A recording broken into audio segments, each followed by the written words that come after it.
Oke, hari ini saya dapat lagi HP jadul sekaligus mantan flagship keluaran dari Sony Ericsson, yaitu Sony P990i. HP keluaran sekitar tahun 2005 yang lalu.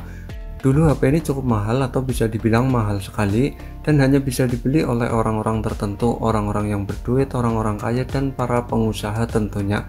Untuk kondisi fisiknya tentu menurut aku ini sangat mulus sekali ya, bisa dikatakan sangat mulus sekali dengan HP yang kondisi cukup umur.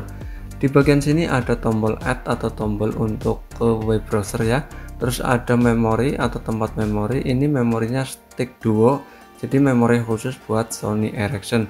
Terus di bagian sini ada tombol shutter kamera, terus di bagian sini ada tombol buat musik atau buat next musik ya, jadi buat musik seterusnya.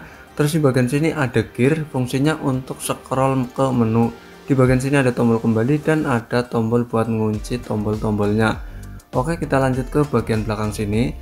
Di bagian belakang sini ada mikrofon buat kamera atau buat video kamera, terus ada speaker, terus ada LED flash, dan di dalam bingkai kameranya ini ada buat selfie ya. Jadi ini semacam seperti cermin, kalau zaman dulu sudah pasti ada cerminnya seperti ini. Terus untuk kameranya sendiri ini beresolusi 2 megapiksel dan sudah autofocus di Sony Ericsson P990i.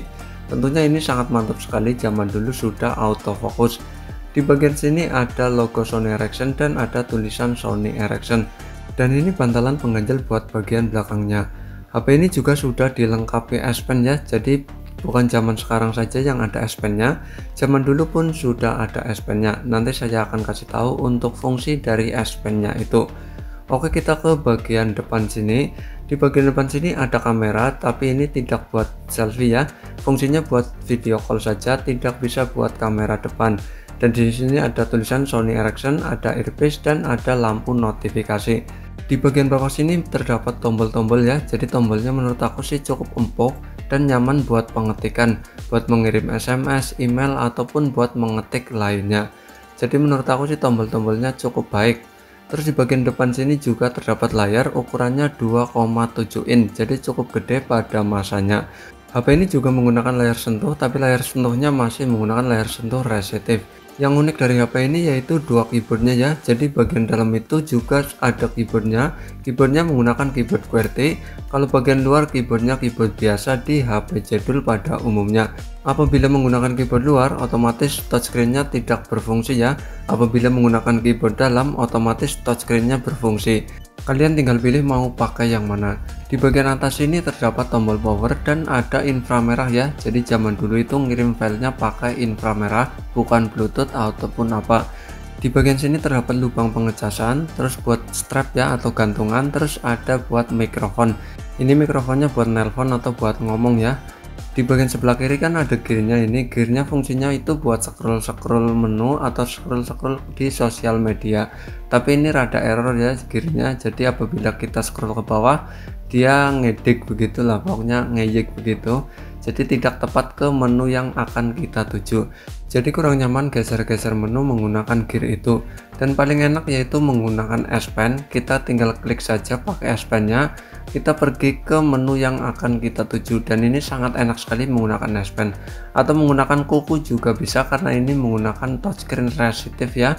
Jadi kita masih menggunakan kuku, bukan menggunakan kulit. Tapi sih lebih baik pakai S Pen saja karena lebih nyaman pakai S Pen dibandingkan pakai kuku. Tapi senyamannya kalian sajalah yang pengguna Sony Ericsson P990i. Ya mungkin ada yang nyaman pakai kuku atau ada yang nyaman pakai S Pen. Kalian tinggal pilih saja dan kalian tinggal komen saja. Untuk OS-nya, HP ini menggunakan OS Symbian 9.1 UIK 3.0. Jadi ini OS flagship pada masanya, yaitu sekitar tahun 2005 yang lalu. Dan Symbian UIK itu biasa dipakai oleh HP yang menggunakan layar sentuh. Untuk tampilan menunya seperti ini, jadi menunya itu sangat sederhana sekali pada zaman dulu. Ada multimedia, permainan, SMS, kalender, dan lainnya ada di sini. Jadi menunya itu sangat sederhana, tidak terlalu banyak seperti menu pada zaman sekarang. Karena aplikasinya zaman sekarang itu sangat banyak sekali ya. Di sini masih terdapat UJ web browser dan Opera Mini, dan ini adalah browser yang paling terkenal di dunia pada zaman dulu. Dan ini browser yang paling banyak dipakai pada zaman dulu yaitu Opera Mini atau UJ web browser. Oke, kita lanjut tes game di Sony Ericsson P99i0 ini. Jadi di sini saya sudah ada 3 game ya, tapi di sini saya akan mencoba 1 game saja, yaitu game Metal Soldier, game yang paling terkenal pada zaman HP Java dan HP Symbian. Oke, untuk permainannya seperti ini. Jadi ini suaranya kurang mantep ya, kurang tahu ini saya sudah aktifin suaranya dan sudah atur volumenya di maksimal, tapi ini suaranya kurang keluar. Jadi mohon maaf ya, suaranya kurang ada untuk permainan ini. Dulu game ini sangat seru sekali pada masa HP Java dan pada kejayaan HP Symbian. Sudah pasti teman-teman para pecinta game pasti download game ini. Kalau tidak download ya paling minta ke teman-teman untuk mengirim game ini, karena game ini sangat seru sekali pada masanya. HP ini dulu sangat keren sekali ya. Jadi buat teman-teman yang mungkin seumuran dengan saya, dulu yang sering lihat tabloid pulsa, koran tabloid pulsa, pasti teman-teman pada lihat HP ini. Dan HP ini sangat keren sekali, tapi harganya cukup mahal, dan berimajinasi membeli HP ini di masa itu. Tentu HP ini sangat keren sekali pada masanya. Kalau teman-teman para pecinta game tentu membayangkan untuk membeli Nokia N-Gig, karena Nokia N-Gig itu ditujukan untuk game pada masa itu, dan Nokia N-Gig itu sangat keren sekali dan harganya juga cukup mahal. Oke, kembali ke HP ini. Untuk harganya mungkin sekarang dibanderol dengan harga sekitar 150 sampai 250 ribuan, tergantung kondisi dari HP itu, yaitu mulusnya, sinyalnya, tentu fungsi-fungsinya itu normal atau tidak. Kalau untuk yang kondisinya full set, full original, mungkin dibanderol dengan harga 1 juta ke atas. Ya, pasar HP jadul itu pasar HP gelap ya. Jadi harganya itu suka-suka sendiri, suka-suka orang yang jual saja. Untuk bodi dari HP ini ada yang terbuat dari plastik dan ada yang terbuat dari logam. Untuk bingkai LCD-nya dan untuk bingkai dari keyboardnya itu terbuat dari logam, tapi untuk casing bagian belakang dan sekitarnya itu terbuat dari plastik. Oke, kita lanjut ke bagian kameranya yang 2 megapiksel dan sudah autofocus. Tentu kameranya mantap sekali pada zamannya, yaitu sekitar tahun 2005 yang lalu. Untuk autofokusnya sendiri menurut aku sih ini cukup baik ya pada masanya. Dan untuk hasil kameranya menurut aku hasil kamera terbaik pada masanya, karena detailnya itu sangat detail sekali dan gambarnya sangat bagus sekali. Tentu kamera ini kamera terbaik pada masanya di sekitar tahun 2005 yang lalu.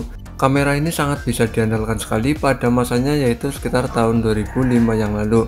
Buat diupload di sosial media atau mengirim file ke kantor, HP ini juga tidak malu-maluin ya pada zaman dulu, karena HP ini tergolong HP mewah. Tentu hasil gambarnya sangat bagus sekali. Untuk manual fokusnya kita tinggal klik tombol shutter kamera, klik setengah saja, otomatis akan mencari fokus di objek yang akan kita foto. Dan hasilnya sangat bagus sekali pada masanya, yaitu sekitar tahun 2005 yang lalu. Bagi yang minat dengan HP ini, nanti saya akan posting di Shopee dan Tokopedia.